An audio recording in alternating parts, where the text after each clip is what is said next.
नियतं सङ्गरहितम् अरागद्वेषतकृतम् Hare Krishna. Namaste.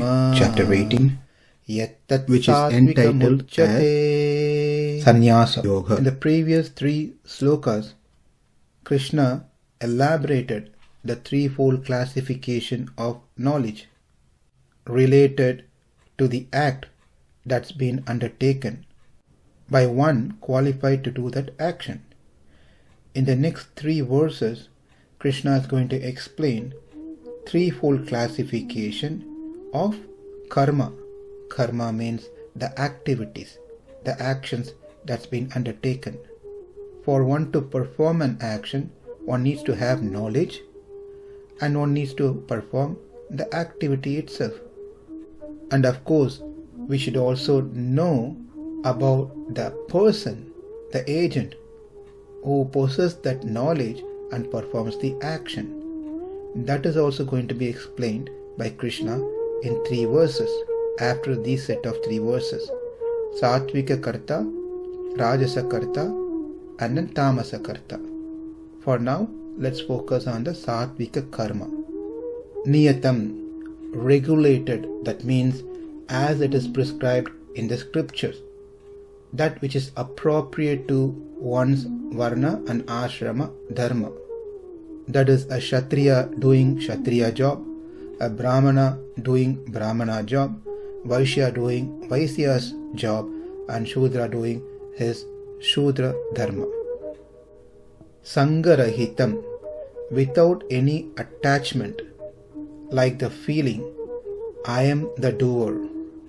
Sangha means attachment, Rahita means be detached. Being detached from the feeling of doership.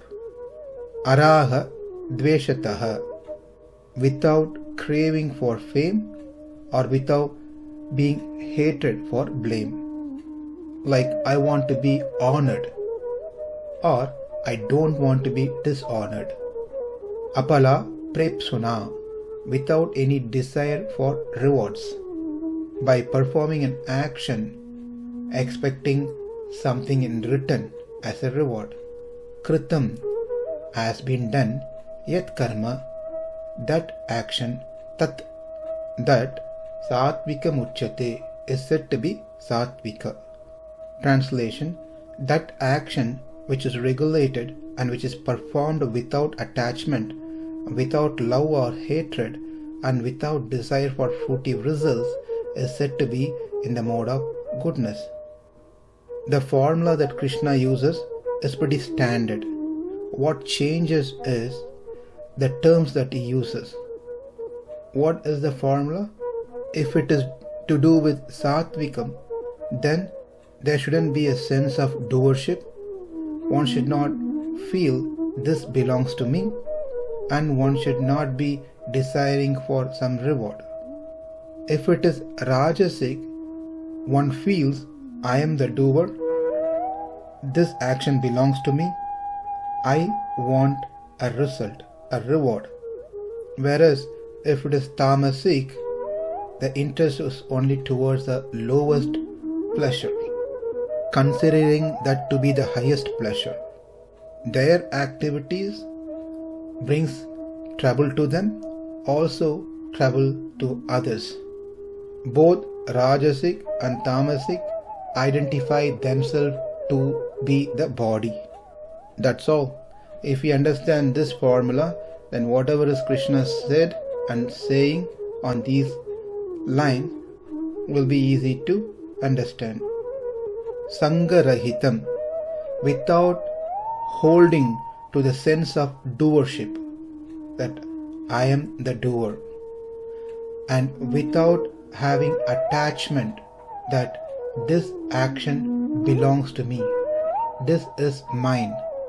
The 2 things, kartritva buddhityaha, mamatatyaha. I am not the doer, this action doesn't belong to me. That is how an action which is considered to be satvika karma to be performed. What about the third one? Palatyaha, renouncing the result of one's action. that is covered by apala prepsuna, which actually denotes palatyaha. So 3 things are mentioned here in the sloka by these 2 terms, sangatyaha and apala prepsuna. Sangatyaha covers kartritva buddhityaha, I am not the doer, and mamatatyaha, this doesn't belong to me. Apala prepsuna covers the 3rd one, palatyaha, I do not expect a reward out of my action. And one important thing is, as we perform this action, Krishna says, araha dveshatah kritam. Action should not be undertaken with an expectation of receiving fame, name, prestige, etc. Not only that, one should not undertake an action thinking otherwise they will get blame, dishonor, bad reputation, becomes infame. So one should do action without expecting any of those name, fame, etc.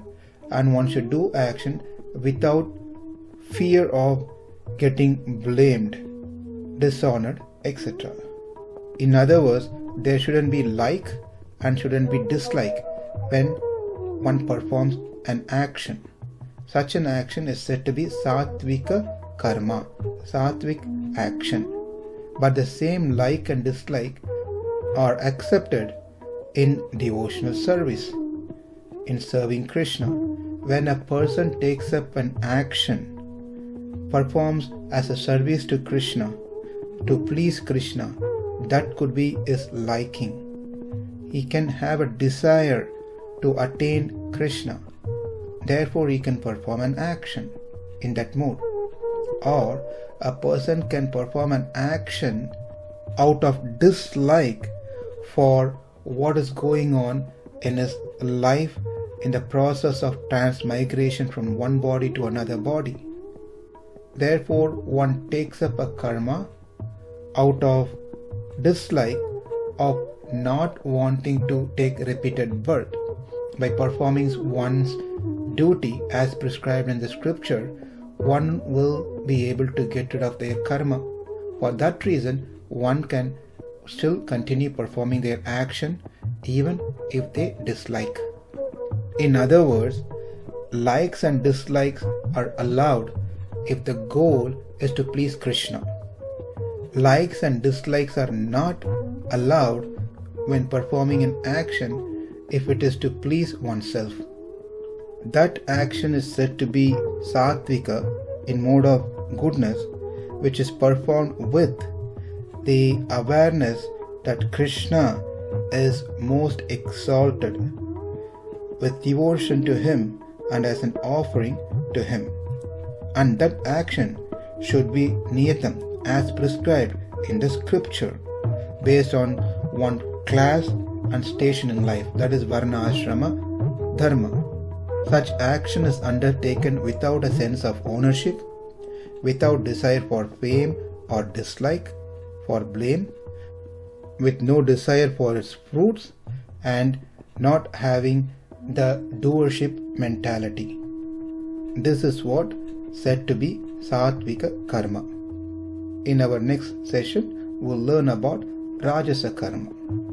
Niyatam sangarahitam arahadveshatak kritam apala prepsuna karma yattat sattvika muchyate. Namaste. Hare Krishna.